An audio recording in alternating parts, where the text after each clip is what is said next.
మహాగణాధిపతయే నమః. ఓం గురుభ్యో నమః. ఓం శ్రీమాత్రే నమః. పరమేశ్వర స్వరూపమైనటువంటి జ్యోతిష, వాస్తు మరియు ఇతర అనేకమైనటువంటి శాస్త్రములను మనకు అందించినటువంటి మహర్షులకి నమస్కారం.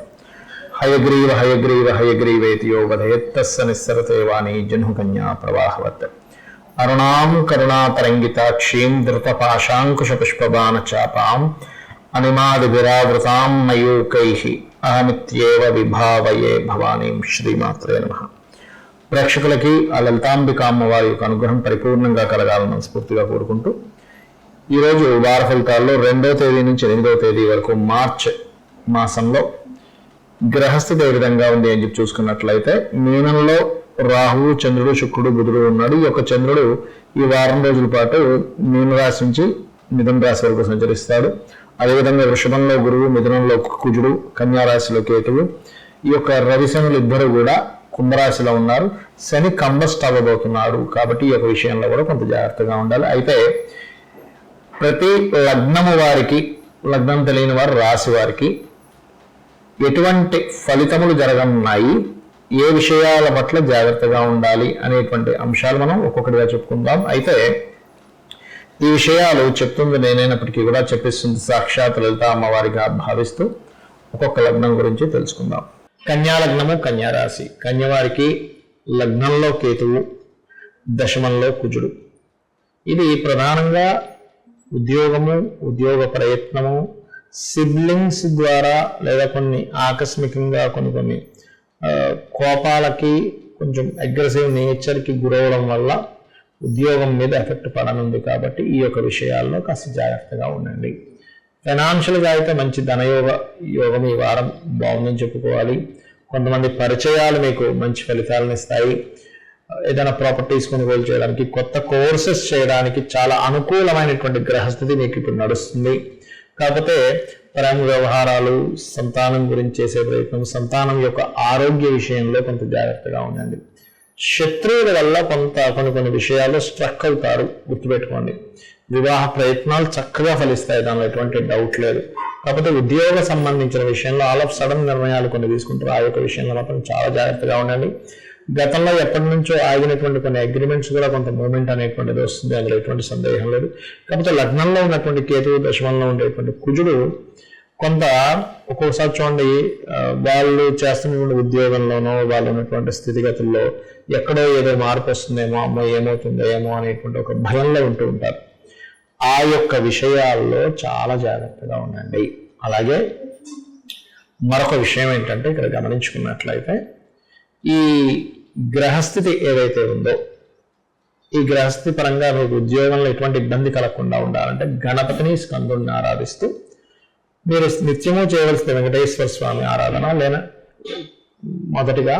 అయితే ఇక్కడ మీరు చేయవలసింది ఏమిటంటే, మీ ఉద్యోగంలో ఇబ్బంది కలగకుండా ఉండాలంటే లలితాసహస్రనామాల్లో మొదటి లైన్ ఉంటుంది, ఓం శ్రీమాత శ్రీ మహారాజ్ని శ్రీమత్ సింహాసనేశ్వరి అని మహాన్.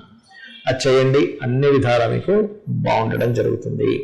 చాలామంది రాబోయే కొత్త సంవత్సరానికి శని ప్రధానంగా మారుతున్నాడు కదా అని కొన్ని రాసుల వారు ఏళ్ళనాడు శని వస్తుంది, లేదా అర్ధాష్టమ శని వస్తుంది, అష్టమ శని వస్తుంది అనేటువంటి భయాల్లో ఉంటూ ఉన్నారు. ఇంకొంతమంది ఏళ్ళనాడు శని అయిపోతుంది కదా, అమ్మయ్య మాకు ఫ్రీ అయిపోతాం అనేటువంటి ధీమా కూడా ఉంది. అయితే ఇక్కడ మీరు అర్థం చేసుకోవాల్సింది ఏంటంటే, ఏ గ్రహమైనా కూడా మనకి రవితో సహా 7 గ్రహాలు, 2 ఛాయాగ్రహాలు, మొత్తం 9 గ్రహాల్లో ఏ గ్రహము కూడా మన మీద పగ అనేటువంటిది ఉండదు. పట్టదు, గుర్తుపెట్టుకోండి. అదేదో పగబడుతుంది, ఈ గ్రహం ఇలా అవుతుంది అనుకోకూడదు ఎప్పుడు కూడా. ఈ గ్రహము ఆ రూపంలో మనకి రిజల్ట్ ఇస్తుంది. అంటే ఎలా అంటే, ఒక బ్యాంకులో మనం లోన్ తీసుకున్నాం. లోన్ తీసుకున్నప్పుడు ఆ లోన్ చెల్లించమని వాళ్ళు వస్తారు. మనకి ఒక లెటర్ పంపించడమో, మెసేజ్ పంపించడమో, ఫోన్ కాల్ చేయడమో, ఇంటికి రావడమో చేస్తారు. అంత మాత్రం చేత వాళ్ళకి మన మీద పగున్నట్టు కాదు, మన మీద ఏదో కోపము, ద్వేషము మనల్ని హింసిస్తున్నట్టు కాదు. నువ్వు తీసుకున్న రుణము కట్టమని అడుగుతున్నారు. అలాగే ప్రతి ప్లానెట్ కూడా, ఇప్పుడు ఉదాహరణకి ఒక సంతానం కారకుడు రవి గురువులు అనుకోండి. ఈ రవి గురువులు మీకు అనుకూలంగా లేదంటే దాని అర్థం ఏమిటంటే, పూర్వజన్మల్లో తండ్రికి సంబంధించినటువంటిది, పుత్రులకు సంబంధించినటువంటిది, లేదా దైవ కార్యాలకు సంబంధించినటువంటిది ఎక్కడో నువ్వు సరైనటువంటి న్యాయం చేయలేదు, నీ ధర్మాన్ని నువ్వు పాటించలేదు. అక్కడ నువ్వు చేయవలసింది చేయకుండా ఇంకా వాళ్ళని ఇబ్బంది పెట్టుంటావు ఏదో మార్గంలో, అజ్ఞానంలోనో ఏదో. అందుకని ఇప్పుడు దానికి నువ్వు చెల్లించుకోవాలి. కాబట్టి ఈ పుత్ర సంబంధించిన, తండ్రి సంబంధించిన, లేదా చంద్రుడైతే తల్లికి సంబంధించిన, లేదా ప్రయాణాలకు సంబంధించిన వాటిలో నువ్వు ఖర్చు పెట్టాల్సి రావడం ఇట్లా వస్తూ ఉంటుంది. అదేవిధంగా శని అనుకోండి, అందరూ ఎవరికుంటారు, అమ్మో శని శని శని పెరిగిపోతుంటారు. అలా కాదు, నువ్వు చేయాల్సినటువంటి నిత్య కర్మ, చేయాల్సినటువంటి జాబు అది సరిగ్గా చేయకపోవడం వల్ల శనికి సంబంధించిన కర్మ వస్తుంది. అంటే నువ్వు చేసినటువంటి పని నీకు మరలా అది మంచిగా అయితే మంచి, చెడు అయితే చెడు రూపంలో వస్తుంది. అయితే ఒక్కొక్క దానికి ఒక్కొక్క డివైస్ లాగా, ఒక్కొక్క సాఫ్ట్వేర్ లాగా ఇది వీళ్ళు ఇవ్వాలి. ఇప్పుడు చూడండి, మనం ఒక బ్యాంక్ వెళ్ళంగానే ఏమవుతుంది, అక్కడ డబ్బు ఇచ్చే క్యాషియర్ పాయింట్లో ఉంటారు, సెక్యూరిటీ బయట ఉంటారు, సెక్యూరిటీ చూసుకోవడానికి బ్యాంక్కి. మేనేజర్ వేరే పర్సన్, ఇంకొక ఆ మొత్తం బ్యాంక్ నడిపించే వ్యక్తి వేరు, అకౌంట్ సెక్షన్లో వేరు, హెచ్ఆర్ డిపార్ట్మెంట్లో వేరు. ఎలా అయితే ఉండి వాళ్ళ విధులు నిర్వహిస్తుంటారో, మన కర్మలు పూర్వజన్మల్లో ఎక్కువగా అప్పులతో ఇబ్బంది పెట్టారు, లేకపోతే అప్పులకు సంబంధించిన విషయంలో సరైనటువంటి మీరు చెల్లించలేదు, ఈ జన్మల్లో అదే అప్పుల రూపంలో మన దగ్గరికి వస్తూ ఉంటుంది.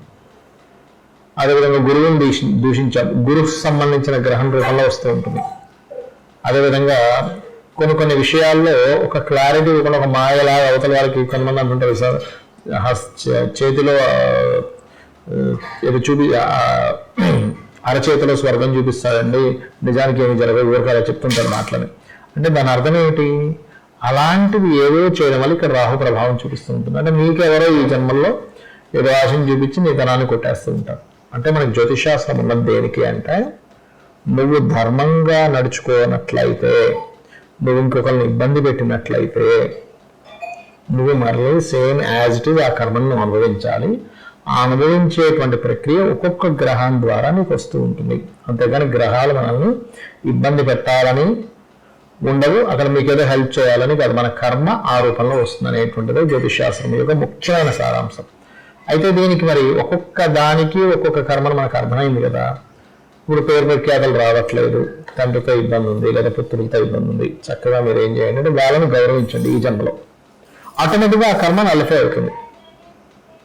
మీ తండ్రిని, మీ పిల్లలతో ఉండేటువంటి రిలేషన్స్ బాగా మెయింటైన్ చేయడము, మీ తండ్రితో చాలా చక్కగా ఉండడం, సూర్య ఆరాధన చేసుకోవడం, గోధుమలు దానంగా ఇవ్వడం, గోవుకి గోధుమ రవ్వ తినిపించడం. లేదంటే మానసికమైన ఇబ్బంది ఎక్కువ పడుతున్నాను, తల్లిని ఏదో మీరు ఏదో ఇబ్బంది పెట్టారు కాబట్టి ఏంటి, తల్లికి సేవ చేసుకోవడం. అలాగే కాస్త ఏదైనా పుణ్యక్షేత్రాలు వెళ్తారంటే వాళ్ళకి ప్రయాణానికి కొంత డబ్బులు ఇవ్వడం, అన్నదానం చేయడం, ఇవి చేయండి. లేదా బియ్యం దానంగా ఇవ్వడం, ఇవి చేయండి. ఆటోమేటిక్గా చంద్ర సంబంధించిన దోషాలు తగ్గుతాయి. మాటిమాటికి గొడవలేనండి నా లైఫ్లో అంటే అన్నదమ్ములతో సఖ్యతగా ఉండడము, నరసింహస్వామిని ఆరాధించడం, లేదా సుబ్రహ్మణ్యేశ్వర స్వామిని ఆరాధించడం, క్యారెట్స్ తినిపించడము. కొంచెం ఈ జన్మలో ఆయన అసలు గొడవలకి దూరంగా ఉంటుంటే ఆ కర్మ క్లియర్ అవుతుంది. మరి ఇంకా మీరు గొడవల్లోకి వెళ్తుంటే ఆ కర్మ క్లియర్ అవ్వదు, గుర్తుపెట్టుకోండి. అదేవిధంగా వ్యాపారాల్లో నష్టపోతున్నాం అంటే పూర్వజన్మల్లో ఎక్కడో వ్యాపారానికి సంబంధించిన దోషం చేశాం, నష్టపరిచాం ఎంతో మందిని. వాళ్ళు మళ్ళీ ఈ జన్మల్లో కస్టమర్ రూపంలో వచ్చి మీకు నష్టం కలిగిస్తూ ఉంటారు. ఇది అర్థం చేసుకోండి. అప్పుడేంటి, ఓమపర్ణాయ నమః, ఎక్కువ అప్పులు ఉన్నాయి, ఓమపర్ణాయ నమః, విష్ణు సహస్రనామాలు చదువుకోవడం, పెసలు దానంగా ఇవ్వడం చేయాలి. ఇలా ఒక్కొక్క గ్రహానికి శని నిత్యం చేసేటువంటి కర్మల విషయంలో, గురువుల్ని పూజించడం, నిత్య దేవత ఆరాధన చేయడం, గంధంతో చేయడం ఆరాధన ఎక్కువగా. అదే వివాహ సంబంధించిన విషయంలో ఇబ్బంది వస్తుందంటే శుక్రుడికి ఎక్కువగా చేసుకుంటూ శుక్ర గ్రహానికి సంబంధించినటువంటి ఆరాధన చేయడము, స్త్రీలని ముఖ్యంగా ఎక్కువగా గౌరవించడం, రెస్పెక్ట్ ఇవ్వడం. ఎందుకంటే ఇక్కడ ఏదో మిమ్మల్ని ఎవరో వచ్చి ఒక అమ్మాయి వచ్చి మిమ్మల్ని ఇబ్బంది పెడుతుందంటే అక్కడ ఎక్కడో పూర్వజన్మ కర్మ ఉంటుంది. అది లేదా కావాలని వాళ్ళు ఇబ్బంది పెడుతుంటే వాళ్ళు అనుభవిస్తారు. అదేమి ఎక్కడ వదిలిపెట్టదు, ఏ కర్మ కూడా కర్మ వదిలిపెట్టదు, ఇది గుర్తుపెట్టుకోండి. అలాగే రాహు కావచ్చు, కేతువుకి సంబంధించిన కావచ్చు, కొన్ని సాఫ్ట్వేర్ రిలేటెడ్, అమ్మమ్మ తాతయ్య ఈ కర్మ రూపంలో వస్తుంది కాబట్టి వాళ్ళకి మనం రెస్పెక్ట్ ఇవ్వడం చేస్తూ ఉండాలి. దుర్గని ఎక్కువ ఆరాధిస్తుండాలి, గణపతిని ఎక్కువ ఆరాధిస్తుండాలి.